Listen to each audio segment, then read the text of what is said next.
யார் அப்படின்னாக்கா Robert Clive தான் வந்து ஈஸ்ட் இந்தியா கம்பெனியோட லீடராக இருப்பார்.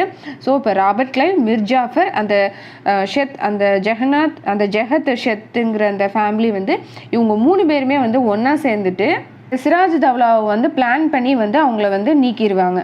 சிராஜ் தௌலா வந்து இப்போ வந்து ஃப்ரெஞ்சு ஃபோர்ஸோடு வந்து சேர்ந்துக்கிறாரு. ஏன்னா ஃப்ரெஞ்சுக்கும் பிரிட்டனுக்கும் ஆல்ரெடி அவங்க வந்து எனிமீஸ் தான். அவங்க ஏற்கனவே வந்து சண்டை போட்டுட்டு தான் இருக்கிறாங்க. ஸோ இப்போ வந்து அந்த காமன் எனிமியாக வந்து ஆயிடுவாங்கல்ல, அதனால வந்து அந்த ஃப்ரெஞ்சோட வந்து சிராஜ் தௌலா வந்து ஜாயின் பண்ணிடுவார். வந்து ஒரு வார் வந்து வருது. அதுதான் வந்து பேட்டில் ஆஃப் பிளாசி 1757 வந்து இந்த வார் வந்து வருது. சிராஜ் தௌலாவோட ஆர்மி வந்து 15 மடங்கு வந்து பெருசு தான். இருந்தால் கூட அவர் வந்து தோத்துடுறாரு. அதாவது பிரிட்டிஷ் கிட்ட வந்து தோத்துடுறாரு. அப்புறமா மிர் ஜாஃபருங்கிற இந்த பப்பட் ரூலர் வந்து அரியணைக்கு வர்றாங்க. மிர் ஜாஃபர் தான் இந்த பெங்காலோட நியூ பப்பட் ரூலராக வந்து வராரு.